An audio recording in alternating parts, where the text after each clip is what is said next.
like to welcome to another episode of Historically Marked. This is another Route 66 edition, and I am on the 11th Street Bridge. Well, I'll be showing you that, but I'm close to it, over the Arkansas River in Tulsa. And I am standing in front of the East Meets West sculpture, tongue twister. And this is also known as the Cyrus Avery Memorial Plaza, and there's lots to see and learn a lot about bridge architecture and everything, so I'll be more than happy to show you around. Here we go. And in case you're wondering where to park, there are plenty of parking spaces, but there are signs that also lead you. So parking is not an issue, trust me on this one. And while you're here, you can get your exercise on these trails, because there's plenty of them here in Tulsa. So these flags right here all represent the 8 states that are on Route 66. And then we have these plaques that are here. I'll be more than happy to show you. I'm going to go ahead and start with the East Meets West one. And yes, the Memorial Bridge marked the point where East meets West on the Mother Road. Now, this is not the midway point. That is in Adrian, Texas, and on Route 66. I mean, I'm sure a lot of people didn't know that, or maybe they did, but this historic bridge also served as an early means of connecting a thriving downtown Tulsa to the vast wealth of the old oil fields in West Tulsa.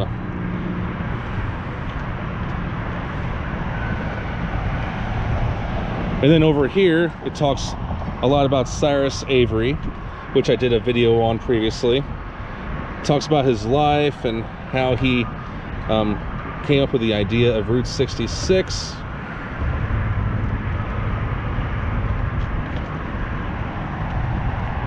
And by the way, be sure to check out my Cyrus Avery video where I visit his grave and where he started his business on first business on Route 66.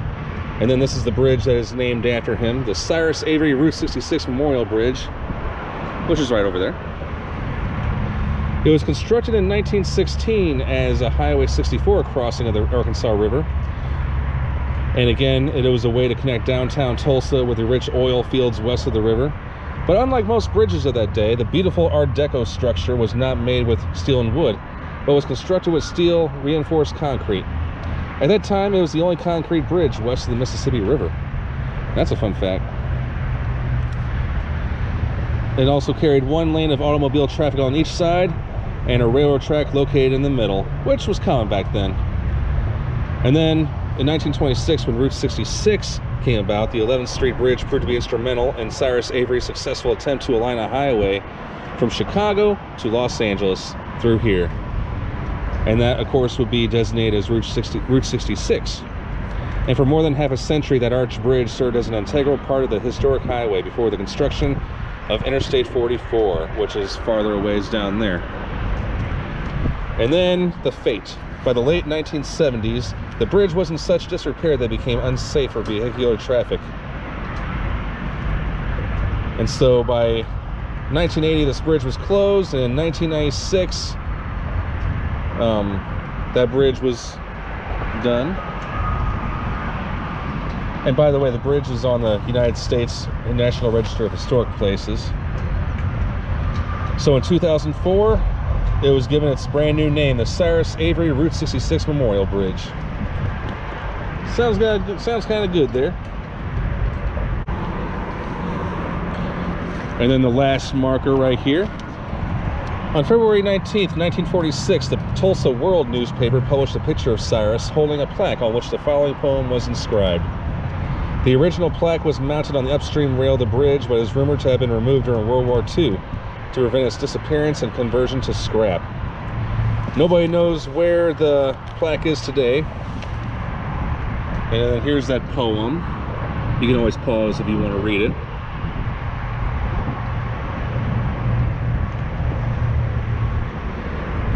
So this sculpture's right here. This is known as East Meets West. It was designed and sculpted by artist Robert Summers, whose work can mostly be seen in his home state of Texas. But this is to depict Cyrus Avery and his family in their Ford Model T riding west. And then as far as this wagon is a horse-drawn carriage from the west.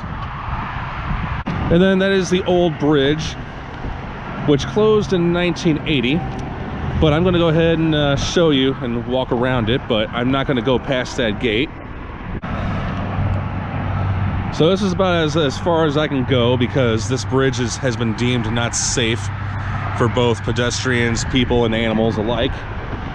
But as you can see, most traffic is moving, and that is Interstate 244, which has replaced this bridge. And down there, I'll show you another marker, and then you can also see the walkways that go underneath this bridge. So how cool can that be? Here we go. And the cool thing about this is you can go underneath the highway. You can hear the traffic on top, and there's another historical marker which talks more about this bridge.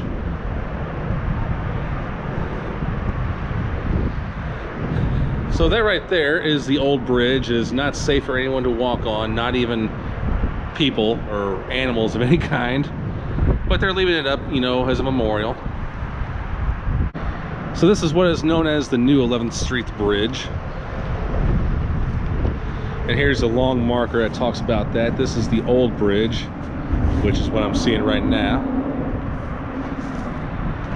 So Route 66 had a dual role in the Depression era Oklahoma. It was the mother road that, as John Steinbeck wrote in The Grapes of Wrath, carried Oklahomans west in the midst of the Dust Bowl.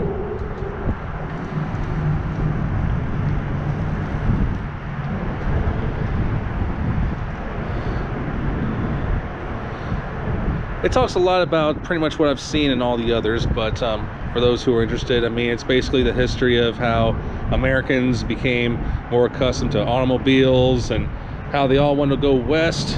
And in 1980, this bridge was closed to automobile traffic. But today, the bridge represents two important eras in Tulsa's history as an oil capital and central stop on America's highway. Thanks so much for tuning into this episode of Historically Marked. I am Jason in Tulsa, Oklahoma at Cyrus Avery Memorial Plaza. All right, I'm Jason signing off.